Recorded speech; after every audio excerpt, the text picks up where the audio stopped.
Le film J'aimerais est inspiré d'une de mes chansons.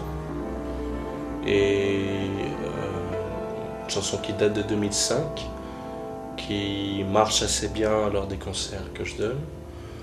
Et c'est une chanson assez longue. Elle doit durer, sur scène en général, elle dure entre 6 et 8 minutes. Et je racontais dans cette chanson une histoire d'amour qui finissait mal entre un jeune homme et un député. Cette chanson a été diffusée sur Radio Libertaire à plusieurs reprises, mais elle marche surtout sur scène. Et elle est parue sur un album. Et j'ai eu l'idée d'en faire une histoire à part entière. J'ai écrit un scénario qui s'inspirait de cette chanson. Et je voulais que Rémi Lange, un réalisateur et puis un ami aussi, réalise ce film comme il avait réalisé avant le film Statros le Magnifique. Donc je pensais que le fait d'avoir Rémi Lange en tant que réalisateur donnerait un certain cachet au film. C'était l'an dernier et je me rappelle bien à cette période-là, il était assez embêté car il avait beaucoup de boulot et très peu de concentration pour réaliser un film. Il m'a dit pourquoi tu ne le réaliserais pas, ce qui m'a semblé un peu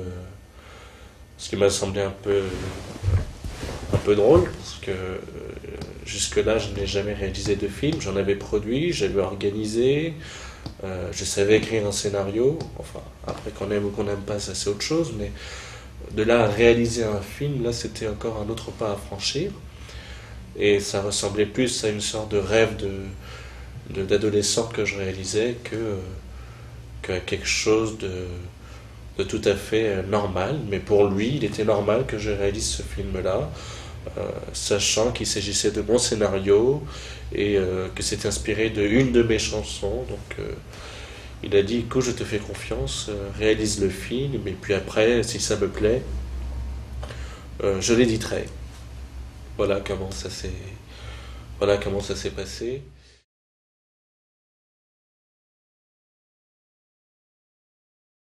La réalisation de ce film, finalement, s'est faite de manière assez simple, mais la façon de le concevoir a été très longue.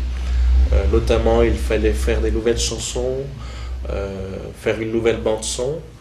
On a toujours voulu respecter le format film muet, mais cette fois-ci, toujours garder l'esthétique, la couleur. Il fallait que ça soit un film à la fois une histoire d'amour sombre, glauque, et en même temps il fallait garder le côté expérimental du film, insérer des photographies dans le montage, une certaine manière de filmer que l'on doit au caméraman Jolion d'Erfeuil.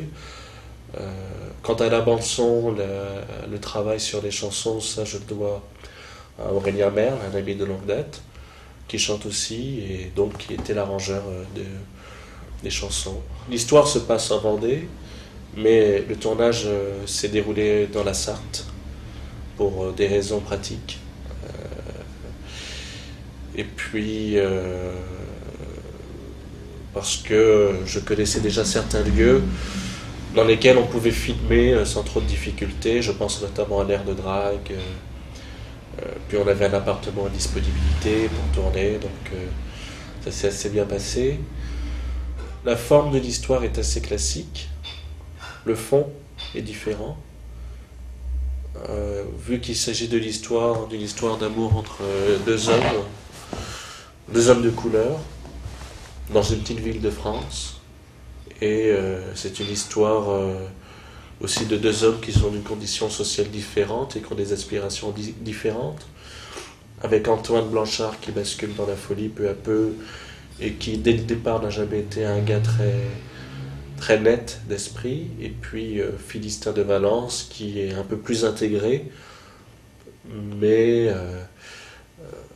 beaucoup plus dur, beaucoup plus désinvolte, beaucoup moins attaché aux gens. C'est c'est ce qui explique peut-être sa réussite politique. Donc c'est un huis clos. Euh, il n'y a que deux personnages, c'est un choix. Le film J'aimerais est librement inspiré de la chanson, ce n'est pas une copie, 100% conforme.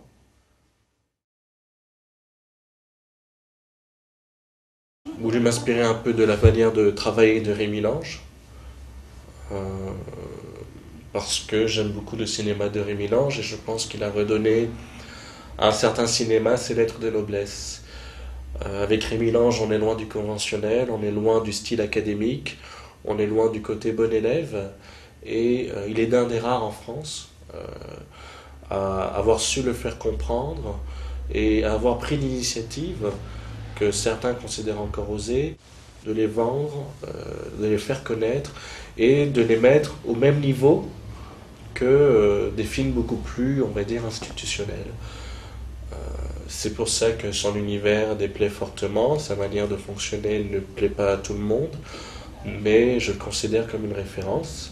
Et c'est vrai que quand il s'agit de filmer, quand il s'agit de travailler, je préfère me référer à la manière de fonctionner de Rémi Lange que de regarder le travail d'un autre cinéaste peut-être plus en vue, mais tellement plus académique, tellement plus conventionnel que ça m'ennuie très vite. Pour moi, c'est comme une sorte de contrainte. Je me rappelle notamment du film Mes parents.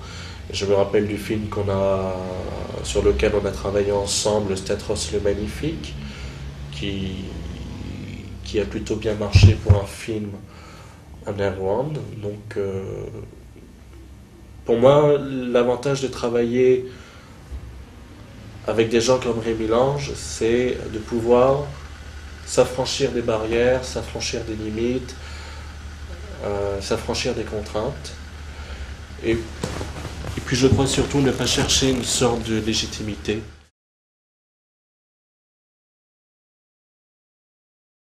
J'ai créé ma place. Je n'ai pas attendu qu'on me la donne. Et je crois que, enfin, c'est valable pour Rémi Lange, c'est valable pour tellement de gens. Mais je crois que même si ça peut paraître banal, c'est important de le dire. Parce que Parce que malheureusement, en musique, beaucoup de gens considèrent encore que la carrière d'un artiste ne peut être réussie que s'il a vendu 100 000 exemplaires, qu'il a fait au moins une fois l'Olympia dans sa vie et qu'il a reçu des victoires de la musique en pleurant et en disant qu'il ne s'y attendait pas. Donc c'est vrai que j'ai une autre conception, beaucoup plus marginale. Je suis un chanteur marginal, je le revendique. Je dis marginal, je ne dis pas underground, mais mon travail est marginal. Donc le film J'aimerais a un aspect marginal. Euh, Malgré lui, malgré moi, je dirais, c'est presque naturel, parce que j'ai l'impression que maintenant, pour pouvoir faire quelque chose qui sorte de l'habituel, il faut être marginal. Même si je revendique le format populaire de la chanson J'aimerais, le refrain entêtant, puis c'est vrai que c'est une histoire entre deux hommes, mais j'ai pas envie d'appeler ça l'histoire homosexuelle.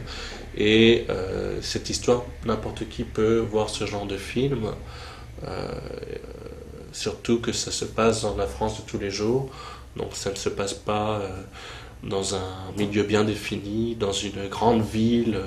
On est vraiment dans la France provinciale, la France que je connais, la France dans laquelle je vis. Et je crois que c'était important pour moi ce genre de film.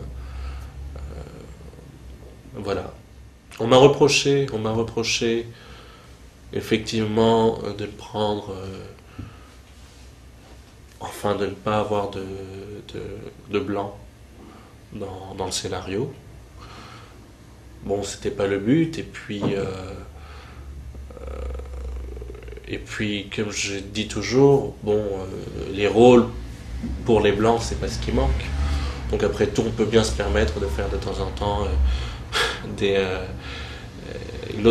se permettre une autre manière de fonctionner. Et je pense aussi que bon, je me suis un peu inspiré de certains éléments de ma vie. Ce qui faisait qu'il était inconcevable pour moi que Philistin de Valence soit blanc. Il fallait qu'il soit noir. Il a la quarantaine d'années, il est installé, il fallait qu'il soit noir. Donc c'était, pour moi, c'était une évidence et ça ne s'est pas discuté. Et puis voilà, et je ne pense pas que c'était...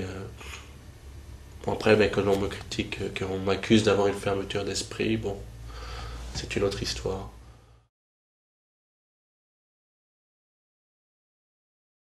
Le film J'aimerais, j'aimerais, j'en suis fier parce que c'est mon premier film. Il a les défauts qu'il a. Il ne plaira pas à tout le monde. Mais il me plaît déjà à moi. Et c'est déjà pas mal. Parce que c'est aussi une manière de... Je crois que ce genre de film, c'est aussi une manière de faire un bilan dans sa vie. Et c'est aussi un film qui annonce d'autres projets. Euh, et puis ce film, c'est moi. Je veux dire, c'est représentatif d'un certain univers. Donc je voulais vraiment quelque chose de crépusculaire, de bizarre, de torturé et, et sensuel. Je pense avoir atteint mon but. Après, c'est les gens qui verront le film, qui jugeront et qui diront.